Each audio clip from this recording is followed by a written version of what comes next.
Robert Louis Stevenson, L'île au trésor.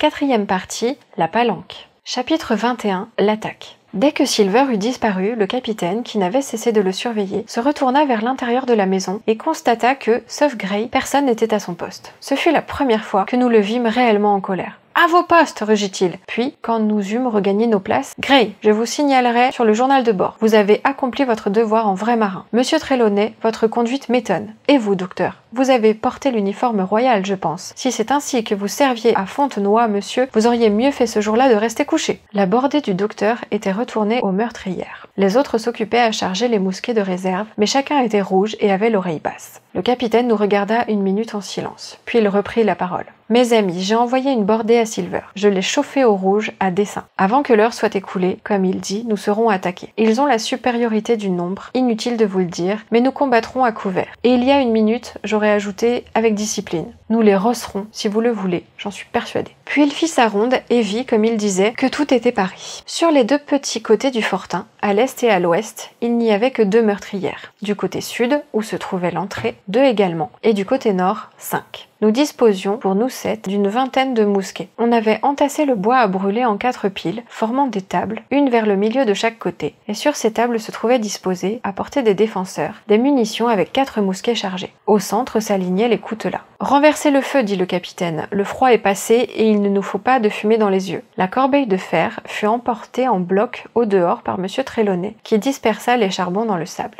Hawkins n'a pas eu à déjeuner. Hawkins, prenez votre portion et retournez la manger à votre poste. Vivement donc, mon garçon. Ce n'est pas l'heure de traîner. Hunter, distribue une tournée d'eau-de-vie à tout le monde. Et pendant que ces ordres s'exécutaient, le capitaine réglait dans sa tête le plan de défense. Docteur, vous occuperez la porte. Il faut que vous voyiez, sans vous exposer. Tirez par le vestibule de l'intérieur. Hunter, prenez le côté est. Oui, celui-là. Joyce, restez à l'ouest, mon garçon. Monsieur Trelawney, vous êtes le meilleur tireur. Vous prendrez avec Gray le grand côté du nord, aux 5 meurtrières. C'est là que se trouve le danger. S'ils parviennent jusque-là et qu'ils tirent sur nous par nos propres sabords, ça commencera à sentir mauvais. Hawkins, vous ne valez guère plus que moi comme tireur. Nous resterons là pour recharger et prêter main forte. Sur ces entrefaites, le froid était passé. Aussitôt qu'il eut dépassé notre enceinte d'arbres, le soleil, dans sa force, darda sur la clairière et but d'un trait les vapeurs. Bientôt le sable fut brûlant et la résine se liquéfia dans les troncs du blocos. On dépouilla vareuse et habits, on rabattit les cols des chemises, on retroussa les manches jusqu'aux épaules et nous attendîmes là, chacun à son poste, enfiévrés par la chaleur et l'inquiétude. 1 heure s'écoula. « Zut pour eux, fit le capitaine. On s'assomme ici plus que dans le pot au noir. » Gray sifflait pour faire venir le vent. Ce fut alors que se manifestèrent les premiers symptômes de l'attaque. « Pardon, monsieur, dit Joyce. Si je vois quelqu'un, dois-je tirer dessus? Je vous l'ai déjà dit, s'impatienta le capitaine. « Merci, monsieur, répliqua Joyce, avec la même politesse placide. Il ne se produisit rien tout d'abord, mais la remarque nous avait tous mis en alerte. L'œil et l'oreille aux aguets, les mousquetaires soupesaient leurs fusils.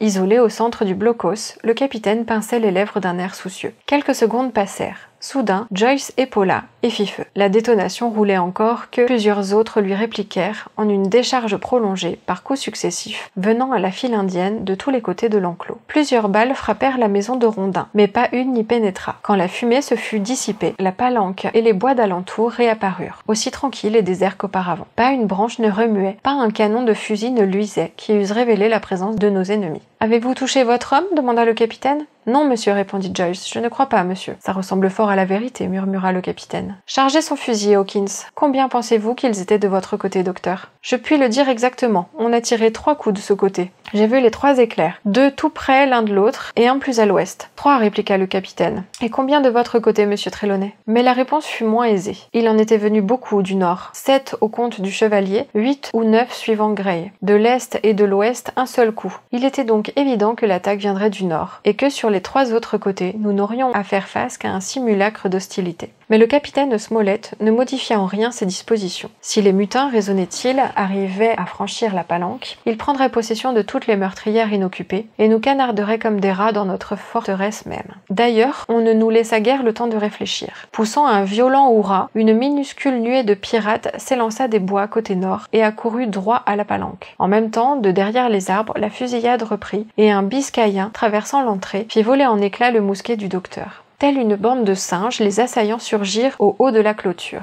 Le chevalier et Gray tirèrent coup sur coup. 3 hommes tombèrent, l'un tête première dans le retranchement, 2 à la renverse au dehors. Mais l'un de ceux-ci était évidemment plus effrayé que blessé, car il se retrouva debout à la seconde et disparut aussitôt parmi les arbres. 2 ennemis avaient mordu la poussière. Un était en fuite, 4 avaient réussi à prendre pied dans nos retranchements, et, à l'abri des bois, 7 ou 8 hommes, sans nul doute munis chacun de plusieurs mousquets, dirigeaient sur la maison de Rondin un feu roulant mais inefficace. Les 4 qui avaient pénétré coururent droit devant eux vers le fortin, en poussant des clameurs que les hommes cachés parmi le bois renforçaient par des cris d'encouragement. On tira plusieurs coups, mais avec une telle précipitation qu'aucun ne porta. En un instant, les 4 pirates avaient gravi le monticule. Ils étaient sur nous. La tête de Job Anderson, le maître d'équipage, apparut à la meurtrière du milieu. « À eux tout le monde, nous les avons !» hurla-t-il d'une voix de tonnerre. Au même moment, un autre pirate empoigna par le canon le mousquet de Hunter, le lui arracha des mains, l'attira par la meurtrière et d'un coup formidable étendit sur le sol le pauvre garçon inanimé. Cependant, un 3e contourna la maison impunément, surgit soudain à l'entrée et se jeta, couteau levé, sur le docteur. La situation était complètement retournée. 1 minute plus tôt, nous tirions, abrités, sur un ennemi à découvert. Maintenant, c'était à notre tour de nous voir sans abri et incapables de riposte. La maison de Rondin était pleine de fumée, ce à quoi nous devions une sécurité relative.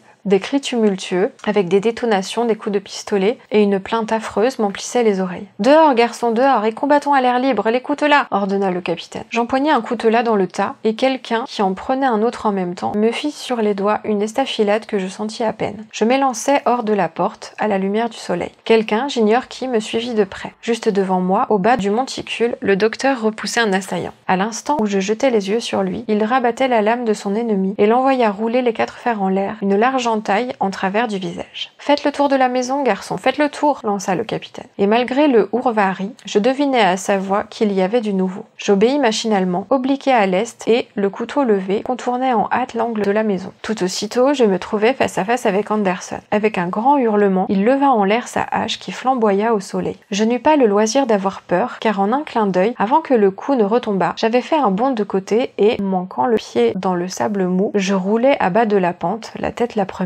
Dès le premier instant où j'avais surgi de la porte, les autres mutins s'étaient déjà mis à escalader la palissade pour en finir avec nous. Un homme au bonnet rouge, le coutelas entre les dents, était même arrivé en haut et enjambait par-dessus. Or, entre ce moment-là et celui où je me retrouvais sur pied, il se passa si peu de temps que tous étaient encore dans la même posture. L'individu au bonnet rouge n'avait pas fini d'enjamber et un autre montrait à peine sa tête par-dessus la rangée de pieux. Et néanmoins, dans ce court intervalle, le combat avait pris fin et la victoire était à nous. Gray, qui me suivait de près, avait égorgé le gros maître d'équipage sans lui laisser le loisir de reprendre son équilibre. Un autre avait été frappé d'une balle comme il tirait dans la maison par une meurtrière et agonisait étendu sur le sol, tenant encore son pistolet fumant. Le docteur, comme je l'ai dit, en avait dépêché un 3e. Des 4 qui avaient escaladé la palissade, un seul restait indemne. Celui-ci, abandonnant son coutelas sur le champ de bataille, se hâtait de la repasser, talonné par la peur de la mort. « Feu! Feu de la maison !» commanda le docteur. « Et vous, garçons, retournez vous abriter. » Mais on ne l'entendit point. Personne ne tira, et le dernier agresseur put s'échapper sans mal et disparut dans le bois comme les autres. En 3 secondes, de toute la troupe des assaillants, il ne resta plus que les 5 hommes tombés, 4 à l'intérieur et 1 à l'extérieur de la palanque. Le docteur, Gray et moi courûmes au plus vite nous mettre à l'abri. Les survivants auraient bientôt regagné l'endroit où ils avaient laissé leurs mousquets et la fusillade pouvait reprendre d'un instant à l'autre. Dans la maison, la fumée s'était un peu éclaircie et nous vîmes d'un coup d'œil à quel prix nous avions acheté la victoire. Hunter gisait, assommé, devant sa meurtrière.